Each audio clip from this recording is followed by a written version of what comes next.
Hello guys, welcome back to Madhur Kalra vlogs. उम्मीद करता हूं कि आप सब और आपके परिवार बिल्कुल ठीक होंगे। और अगर कोई प्रॉब्लम भी है तो मैं आप लोगों को एक चीज सजेस्ट करूंगा कि उस भगवान के प्रोसेस में ट्रस्ट करिए, अपने कर्म में विश्वास रखिए और बाकी सब उस ऊपर वाले के हाथ में छोड़ दीजिए। तो thought of the day is over, करते अपने व्लॉग की शुरुआत।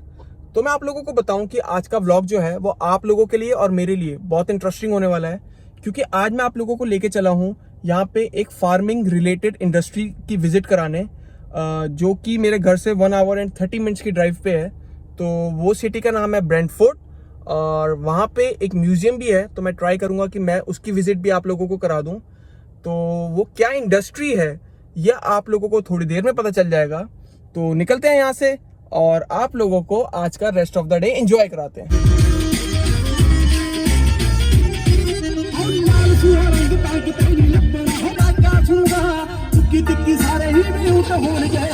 तो मैं आप लोगों के साथ यहाँ का एक ड्राइविंग रूल शेयर करता हूँ कि 3 लाइंस के बाद ये एक सॉलिड लाइन है, आप लोग इसको क्रॉस नहीं कर सकते। इसकी एंट्रेंस अलग से होती है। इस लाइन को ये लोग वॉकर लाइन कहते हैं और इस लेन के अंदर आप तभी ट्रेवल कर सकते हो इफ आपके साथ 2 या 2 से ज़्यादा जने हैं। अगर आप लोग सिंगल गाड़ी ड्राइव कर रहे हो तो आप लोगों को इन 3 लेन्स में ही चलाना पड़ेगा। और अगर आप लोग अकेले हो और इस लाइन में ड्राइव कर रहे हो तो get ready for the ticket. जैसे कि आप वो देखिए, वो गाड़ी टो हो चुकी है किसी रीजन करके। ओके, तो हम क्रॉस कर रहे हैं बर्लिंगटन सिटी को। और अगर मैं आप लोगों को यहाँ की स्पीड लिमिट्स की बताऊँ, हाईवेज की जो लिमिट है वो 100 ही है। बट अगर हम नाइग्रा की तरफ जाते हैं तो जो QEW है यहाँ का, क्वीन एलिजाबेथ हाईवे, उसकी लिमिट 110 है। तो अब हम पहुँच चुके हैं अपनी लोकेशन पे। तो इसका नाम है लिटिल ब्राउन काउ। हाँ जी, तो मैं पहुंच चुका हूँ इनके फार्म हाउस पे अब। और मैं राइट नाउ इसके एंट्रेंस, आप ये देखिए, ये इनके शेल्टर्स बने हुए हैं। देखिए छोटी छोटी सी काउस भी हैं यहाँ। पूरा बड़ा सा एक सिस्टम इनका। जरा वाओ, ये देखिए, आप हर शेल्टर में एक ना एक काउ बैठी है। तो उनके साथ में आप देखें, उनके लिए पानी और सब चीज़ें। Okay, take it easy, take it easy. Hello.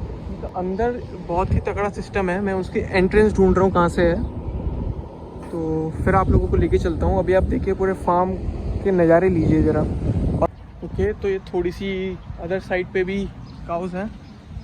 आप ये देखिए, आई डोंट नो इन्होंने सेपरेट क्यों रखी हुई हैं। मे बी अंदर कुछ अलग टाइप की होंगी। बट आप ये देखिए, यहाँ पे भी हैं। तो ये देखिए, इनके लिए पानी, चारा सब आगे रखा हुआ है। Right now ये काऊ पानी पी रही है। I cannot enter in that big building, yeah? No, so I can just have a look from outside. जी गाइस, तो अभी मैंने एक्चुअली में इनका पूरा ये प्रोसेस थोड़ा बहुत पता करने की कोशिश करी।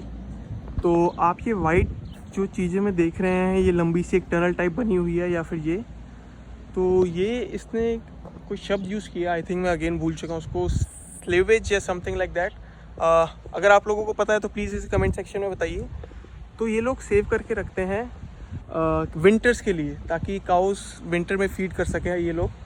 और ये कह रहे थे कि इसकी कोई फर्मेंटेशन प्रोसेस भी होती है। तो जो वो वाइट वाली केजेस में मैं आप लोगों को काउ दिखा रहा था, तो वो ये है, कह रहा है कि वो लिटिल बॉर्न बेबीज़ हैं। तो सबसे पहले बेबीज़ वहाँ जाते हैं। उसके बाद ये कह रहा था कि जब ये थोड़े से एडल्ट हो जाते हैं तो वो इस टावर में आ जाते हैं। और जो मेन बड़ी बड़ी काउस हैं वो इस रेड बिल्डिंग के अंदर है। तो ये मुझे कह रहा है वहाँ पे जाना अलाउड तो नहीं है, बट मैं स्टिल आप लोगों को एक बाहर से इसका एक लुक दे देता हूँ कि अंदर से कैसा है, क्योंकि वहाँ केज लगी हुई है। मैं आप लोगों को अंदर से दिखा देता हूँ कि वो कैसी है। तो मुझे बहुत मज़ा आता है ऐसी जगहों पे आके।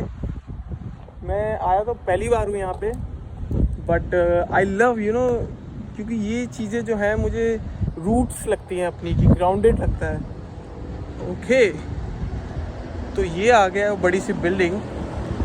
तो इसके अंदर जाना तो मुझे अलाउड नहीं है, बट स्टिल मैं आप लोगों को दिखाता हूँ कि इसके अंदर का सिस्टम क्या है। ये देखिए ज़रा,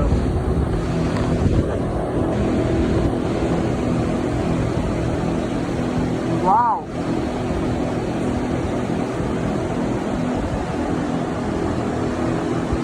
अब ये देखिए, हर काऊ के फिर नंबर लगा हुआ है उसका, 73, ये टैग्स लगे हुए हैं।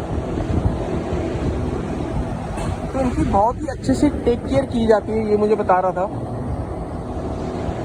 और कह रहा था कि एवरी इवनिंग में ये इनको ये फार्म्स में छोड़ देते हैं फ्रेश ग्रास खाने के लिए। तो मैं आप लोगों को एक चीज़ दिखाता हूँ, ये देखिए इनके कान पे इनके टैग्स लगे हुए हैं, जो नंबर है जो बताता है कि ये काऊ कौन सी है, और साथ में ही आई थिंक इनका नाम भी लिखा हुआ है। तो उस पर लिखा हुआ है डी पैची, वो देखिए रेंटीपोल लिखा हुआ है उसके ऊपर, और इसके ऊपर लिखा हुआ है लिली पैड। तो आई थिंक इनको नाम भी दे रखे हैं इन लोगों ने यहाँ से, क्योंकि थोड़ी सी दूर 500 मीटर दूरी पे ही इनका एक रिटेल या होलसेल स्टोर भी है, वहाँ मैं आप लोगों को लेके जाऊँगा। बट उससे पहले मैं आप लोगों को म्यूज़ियम लेके जाऊँगा, क्योंकि मैंने चीज़ें भी लेनी है। मैं मिल्क और कुछ फ्रेश चीज़ें लूँगा यहाँ से, तो वो ख़राब हो जाएंगी अगर मैंने अभी ले ली और मैं आप फिर म्यूज़ियम गया, वेट एंड टाइम, तो ओहो पीछे पीछे इनका वो भी आ गया। हाँ जी, क्या चाहिए आपको? ओ लो जी, सारे ही आ गए। ये अटैक तो नहीं करने वाले मेरे पे? तो ये रही इनके पेरेंट्स कह लो आप, ये रही बड़ी काउस। तो ये सारी अलग रखी हुई हैं, और यहाँ पे इन्होंने बेबीज़ जो हैं वो अलग रखे हुए हैं। हाँ जी, तो इनको ज़रा हेलो कहो ज़रा, हेलो। ओह माय गॉड, मेरे को सच्ची में बहुत मज़ा आ रहा है, क्योंकि एक तो पहली बात ये सिटी से मैं बहुत दूर आया हूँ, और एक कंप्लीट पीस है यहाँ पे राइट नाउ।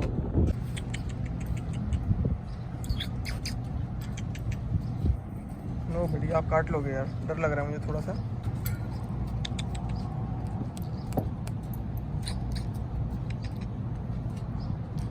बेचारा समझ के काट ही ना ले हाथ को। ओके गाइस, तो इन काउस को अब करते हैं बाय और निकलते हैं हम अपने म्यूज़ियम के लिए। और म्यूज़ियम के बाद मैं यहाँ पे इनके थोड़ी सी दूरी है, यहाँ पे इनका जो रिटेल स्टोर है वहाँ पे स्टॉप लगाऊंगा, और कुछ फ्रेश से मिल्क, एग्स, या फिर देखते हैं वहाँ पे क्या क्या फ्रेश मिलता है हमें। तो ये देखिए इन्होंने सारी मशीनरीज एवरीथिंग यहाँ पे आप देखो सब रखा हुआ है।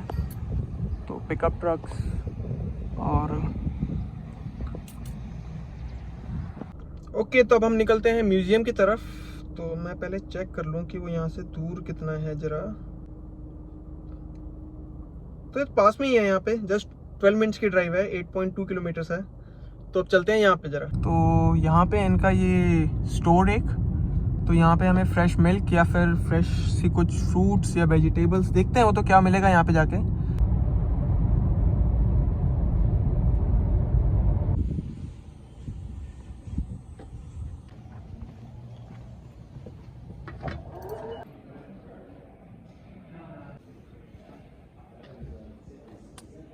फिर ये आ गई थोड़ी सी गन्स।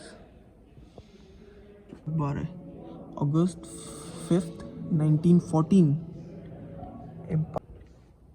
ओह माय गॉड, ये देखिए ट्रीटी, जो हम सब न्यूज़ में देखते हैं ये सब चीज़ें। ये देखिए बास्केट्स ना, वर्ल्ड वॉर 1 रॉयल किंग का। तो ये देखिए पूरा इतिहास इनका यहाँ पे है। ये देखिए भाई साहब आप, ओके तो ये देखिए, ओके तो small gauge rail track used to transport ammunition in front, guns ये भी है, ये भी देखिए again.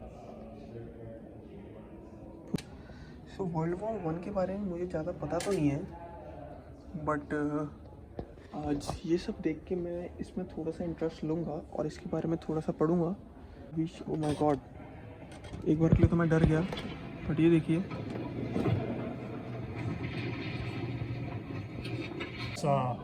the guys coming in the boats, okay, landing on the beach and making their way up and heading into town.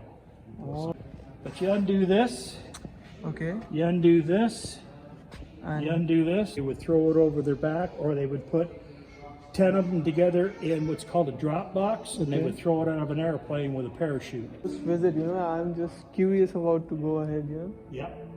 And everything you see in here is original, and it's been donated.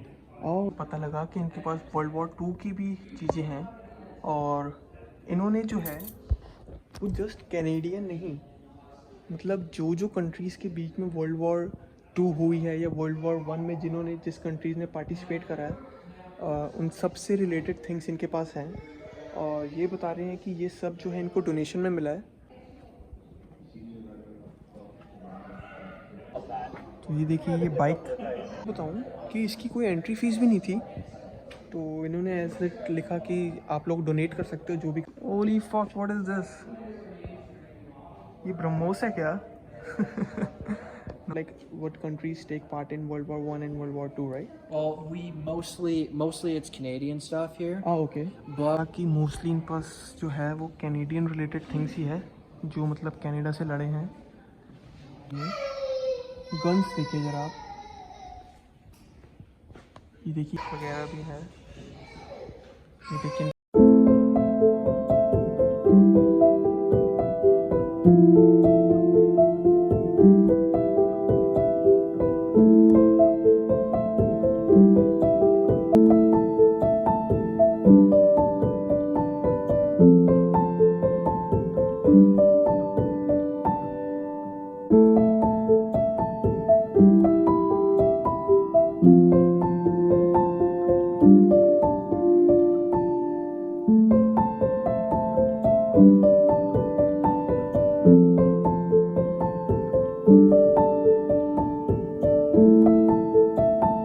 निकलते हैं यहाँ से। Museum में तो बहुत मज़ा आया मुझे, बहुत ही इंटरेस्टिंग सी जगह लगी मुझे।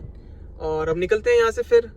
तो पहले मैंने जाना है वहाँ लिटिल काउ ब्राउन वाले स्टोर पे, वहाँ से थोड़ा सा मिल्क या फिर एग्स या फिर देखते हैं वहाँ पे जाके फ्रेश क्या मिलता है वो ले लेते हैं।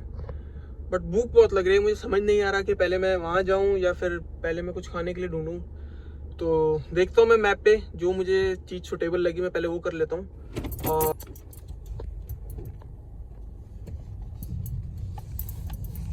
ਵਿੱਚੋਂ ਟਿੰਟ ਹੋਣੀ ਪੈਂਟਲੀ ਬਲੈਕ ਉਹਦੇ ਬੋਨਟ ਤੇ ਲੱਗੇ ਹੋਏ ਫੁੱਲ ਹੋਣਗੇ ਜਿਨ੍ਹਾਂ ਦੀ ਸਿਫਤ ਤੋਂ ਜ਼ਮਾਨਾ ਡਰਦਾ ਬੰਦੇ ਬੁਰਿਆਂ ਤੋਂ ਬੁਰੇ ਉੱਥੇ ਕੁੱਲ ਹੋਣਗੇ ਚਲੋ ਟੋਲੀਆਂ ਦੀ ਕਾਰਾਂ ਦੀ ਯਾਰ ਫੁੱਲ ਮਾਫੀਆ ਸਟਾਈਲ ਹੋਣਗਾ ਕਿਤੇ ਨਹੀਂ ਲੱਭਣਾ ਉਹ ਬੰਦੇ ਕਾਲੇ ਹੋਣੇ ਕਾਲੇ ਪਾਏ ਸੂਟ ਹੋਣਗੇ ਯਾਰਾਂ ਦਾ ਹੀ ਪਿੰਡ 'ਚ ਖੜਾਕਾ ਸੁਣਵਾ ਟਿੱਕੀ ਟਿੱਕੀ ਸਾਰੇ ਹੀ ਵੀ ਲੁੱਟ ਹੋਣਗੇ ਯਾਰ ਫੁੱਲ ਮਾਫੀਆ ਸਟਾਈਲ ਹੋਣਾ ਜੱਟਾ ਟੋਲੀਆਂ ਦੀ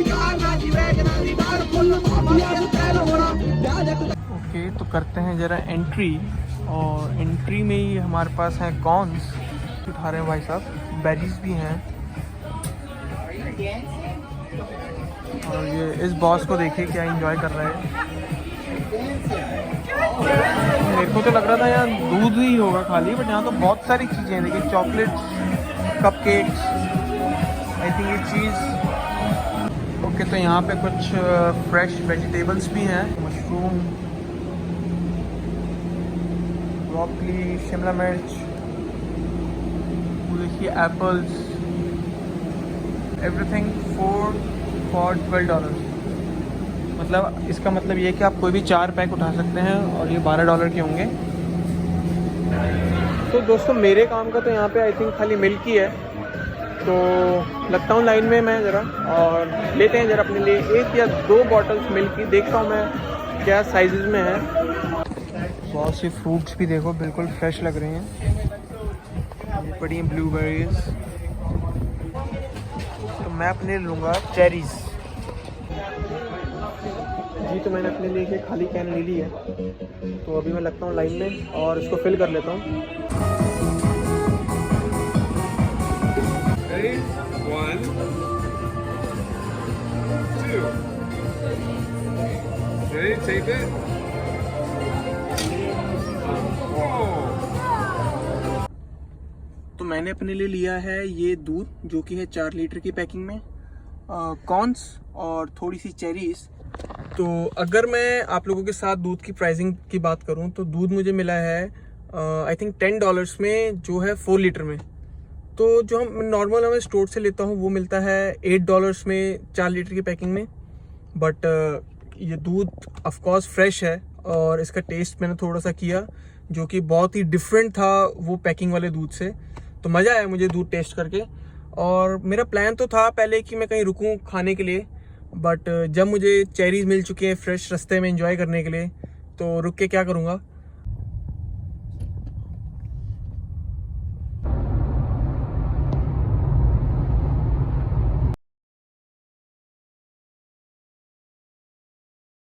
जी तो मैं पहुंच चुका हूं अब घर, और जैसा कि मैंने आपको स्टार्टिंग ऑफ द व्लॉग कहा था कि आज का दिन जो है बहुत ही इंटरेस्टिंग होने वाला है।